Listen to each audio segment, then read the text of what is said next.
Bueno, hasta ahora hemos visto lo que serían fluidos ideales, que habíamos dicho que eran los fluidos incompresibles y no viscosos. Ahora vamos a empezar a ver algunos fluidos reales, por ejemplo, los que tienen viscosidad. Y vamos a ver de qué se trata esto de la viscosidad. La viscosidad es una propiedad que se opone al movimiento relativo de porciones adyacentes de líquido. Sería la definición.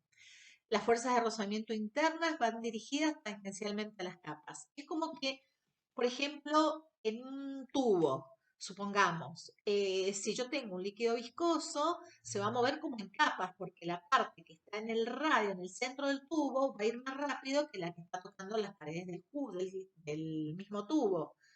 Si pensamos, por ejemplo, en un río, pensemos en algo que se está moviendo y van a ver que la parte que va al fondo, más tocando la tierra, va a ir más lento que la parte que es superficial, se mueve como en capas a diferentes velocidades. Justamente porque hay fuerzas que van frenando tangencialmente a las capas.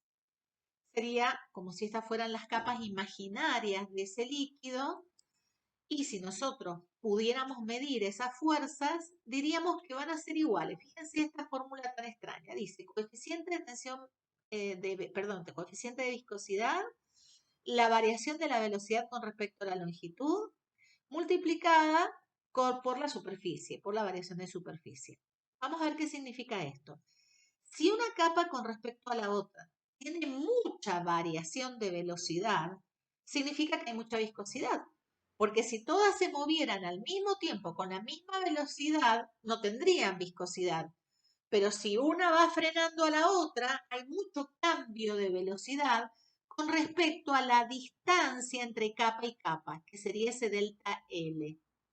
Por otro lado, si la superficie de contacto entre una capa y la otra es muy grande, mayores van a ser las fuerzas de viscosidad. Y de ahí va a salir la igualdad colocándole la constante, que es el coeficiente de viscosidad. La viscosidad de un líquido depende mucho de la temperatura. Fíjense que nosotros dijimos, la densidad depende de la temperatura, pero lo dependía indirectamente por el volumen, porque si el volumen variaba, variaba la densidad con la misma masa, por supuesto. Pero la variación era muy pequeña, esa variación de la densidad. Después vimos el coeficiente de tensión superficial, que también dependía de la temperatura. Al igual que la densidad, si aumentaba la temperatura, la tensión superficial bajaba, y si bajaba la temperatura, la tensión superficial subía. La viscosidad también depende de la temperatura, pero acá hay una diferencia entre líquidos y gases. Y esta diferencia se debe fundamentalmente al motivo por el cual hay viscosidad. En el caso de los líquidos, se debe a la fuerza de cohesión entre las mismas moléculas de líquido, que serían las que tratan de frenar al líquido que se está moviendo. Pero en el caso de los gases, estas fuerzas que impiden el movimiento se debe a los choques que hay entre partícula y partícula.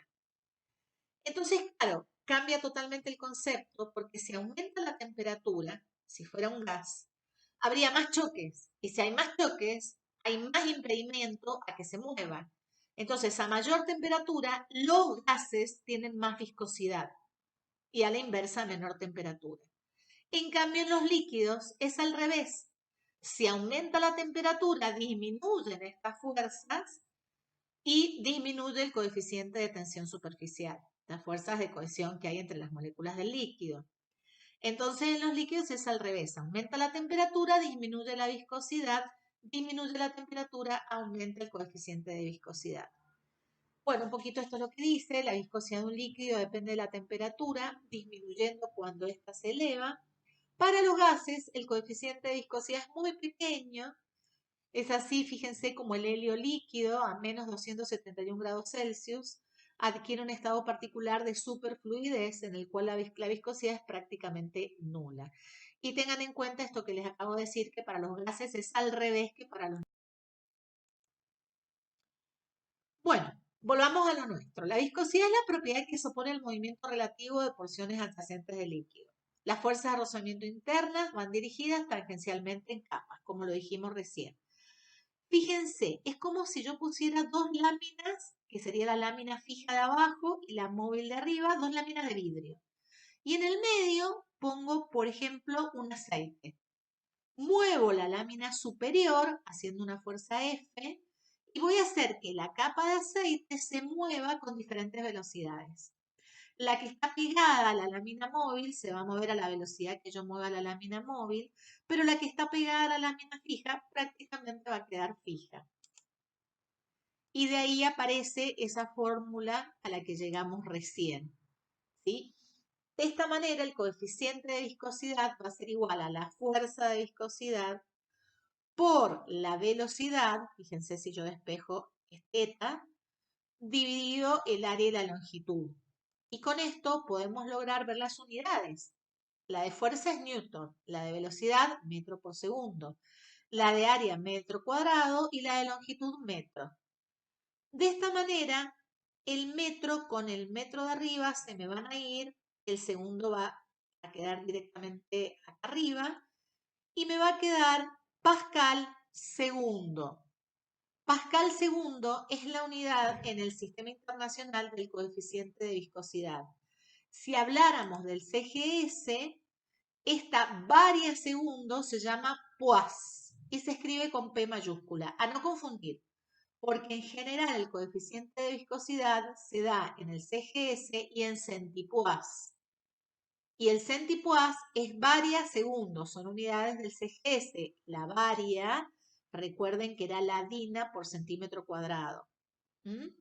En cambio, si yo digo Pascal segundo, Pas, si se quieren recordar con esa frase, estas van a ser las unidades en el sistema internacional. Un Pascal segundo es lo mismo que 10 varias segundo. El segundo es igual y un Pascal era lo mismo que 10 varias. Por eso nos queda esta relación que un Pascal segundo es lo mismo que 10 Poise. Bien, acá era lo que hablábamos recién con respecto a la naturaleza, para que quede claro qué pasa en líquidos, qué pasa en gases. Y acá tienen a diferentes temperaturas algunos coeficientes de viscosidad. ¿Ven? Del aceite de ricino a temperaturas de 0 a 100. Fíjense cómo disminuye muchísimo con la temperatura. Hay realmente mucha variación del coeficiente de viscosidad con la temperatura. El agua también tenemos variación y el aire, acá tenemos una variación inversa. ¿Ven? A medida que aumenta la temperatura, aumenta el coeficiente de viscosidad.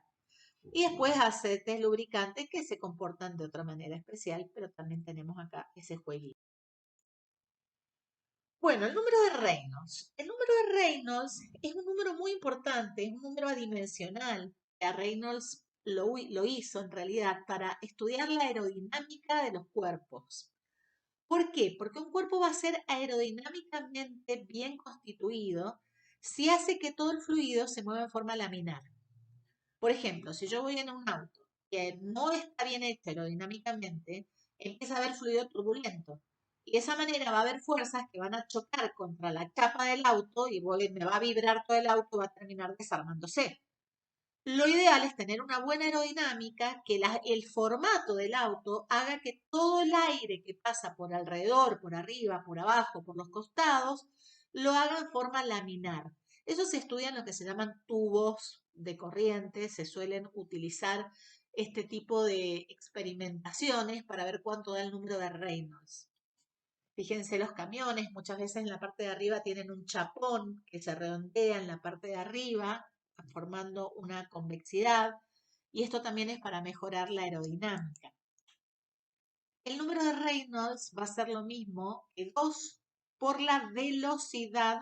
Esta V corta es velocidad. Recuerden que cuando hablamos de volumen es una V mayúscula. Por la densidad y por el radio. A veces lo van a ver como velocidad por densidad por diámetro, porque 2 radios es lo mismo que diámetro. Dividido el coeficiente de viscosidad. Si este número me da menor que 2000, yo aseguro que el régimen es laminar. Si me da por arriba de 3000, se transforma en turbulento.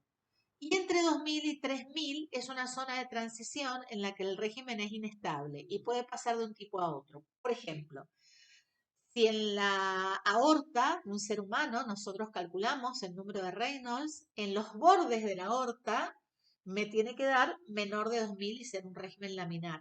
Pero en el centro de la aorta es un número que va entre 2000 y 3000, porque la velocidad es más grande, por lo tanto el número de Reynolds va a salir más grande. ¿Sí? Y de esa manera es importante que seas, digamos, que vaya pasando, que sea inestable, porque se producen algunos intercambios importantes de los glóbulos rojos, glóbulos blancos en este centro de la aorta. Y por último, bueno, de las leyes importantes de viscosidad, vamos a ver la ley de Poiseuille. La ley de Poiseuille es la que me va a hablar del caudal.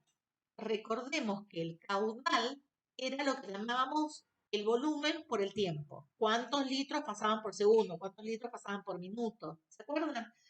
Ese caudal habíamos dicho que era igual al producto de la velocidad por el área. Pero la velocidad, acá tiene que ser la velocidad media. ¿Por qué? Y porque no es la misma velocidad en un tubo, acá lo podemos ver en la parte central que a los costados, pegado a las paredes. Entonces se trata de una velocidad media. Poiseuille, con una demostración matemática muy bella, que no la voy a hacer acá, pero a mí me encantan estas demostraciones matemáticas, demostró su ley que dice que el caudal es lo mismo que pi por el radio del tubo, de esa tubería, la cuarta, por la variación de presión entre los extremos del tubo, dividido 8 por el coeficiente de viscosidad por la longitud del tubo. Bueno, ustedes dirán, ¿me tengo que acordar de esta fórmula? Sí, me tengo que acordar de esta fórmula, porque esta fórmula nos dice cosas sumamente importantes. Cuando nosotros queremos que aumente el caudal, lo que tendemos a hacer es aumentar la variación de presión. Pongámosle una bomba y que haya mayor presión y va a aumentar el caudal. Pero fíjense que Poiseuille nos dice que la variación de presión no es lo más importante. Por ejemplo, una jeringa. Yo quiero que salga un líquido que es muy viscoso, ¿sí? Una inyección. Entonces, ¿qué hago? Aprieto más el émbolo para que haya más variación de presión. Pero no es eso lo que más interviene. Lo que más interviene es la variación del radio. Con una pequeña diferencia en el radio, pequeñísima, como el radio es a la cuarta, aumenta muchísimo el caudal. Entonces no tengo que pensar en mayor presión, sino en una variación del radio. Por supuesto, si la caliento, ¿qué va a pasar? Va a disminuir el coeficiente de viscosidad, también va a aumentar el caudal, pero no es lo que sucede habitualmente en el cuerpo humano, por ejemplo. ¿Qué pasa? Si nosotros estamos haciendo gimnasia, necesitamos que aumente el caudal. De repente me puse a jugar un partido de fútbol. Necesito que aumente el caudal para que llegue oxígeno a todos mis músculos.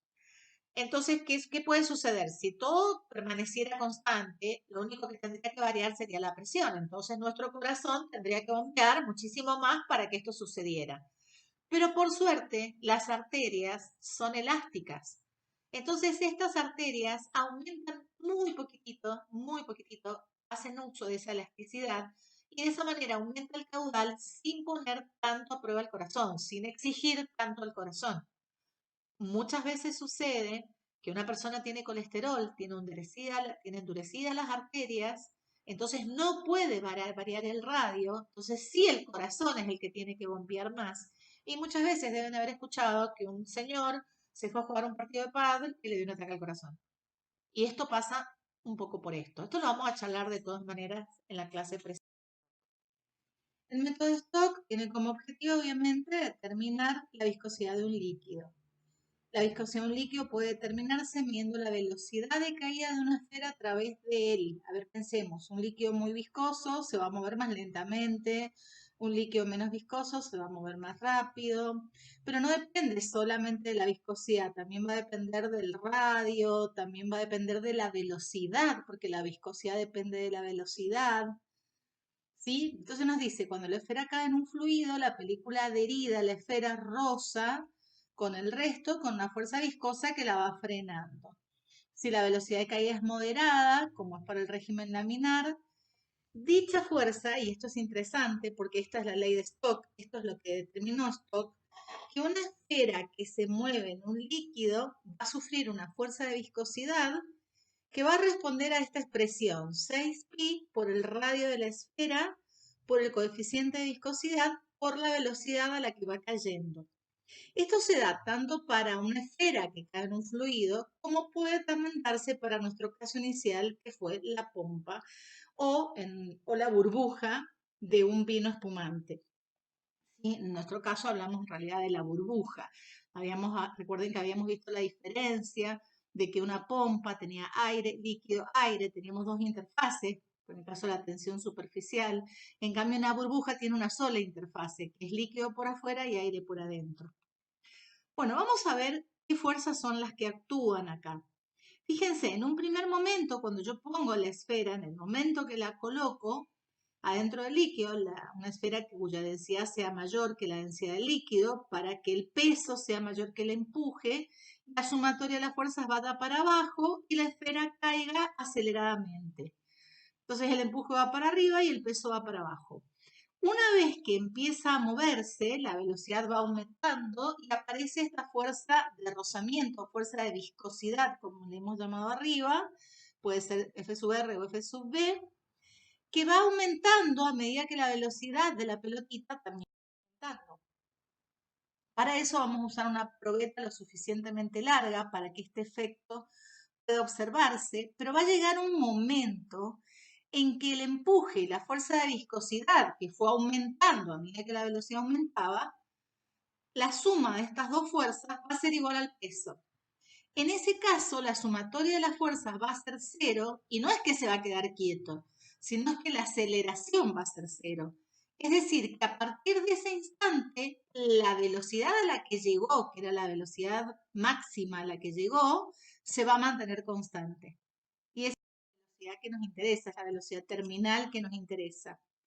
Entonces acá también tenemos un dibujito de las tres fuerzas que están actuando, el empuje, la fuerza de viscosidad hacia arriba y el peso hacia abajo. La fuerza de viscosidad, según Stock, de una esfera que se mueve en un fluido, ya sabemos que es 6 pi por eta por R por B, donde R es el radio de la esfera, B la velocidad relativa de la esfera con respecto al fluido, y la sumatoria de las fuerzas es igual a 0. El peso, recuerden que lo veíamos siempre como la densidad del cuerpo por G por el volumen de todo el cuerpo, ¿sí? En este caso, el volumen de una esfera, para aquel que no recuerda, si no googleenlo, fíjense, es 4/3 de pi por radio al cubo. Y el empuje es la densidad por G por volumen, pero ojo, porque es el peso del líquido desalojado. Por lo tanto, era la densidad del líquido por G por el volumen sumergido, que es el volumen de toda la esfera. Entonces va a ser densidad del líquido por G por los 4/3 de pi por radio al cubo. Si yo hago esta sumatoria de fuerzas, empuje más fuerza de viscosidad menos peso, lo expreso acá abajo. Trabajo un poquito matemáticamente con esto, despejando el coeficiente de viscosidad. Los dejo a ustedes que hagan el despeje tranquilamente, con paciencia.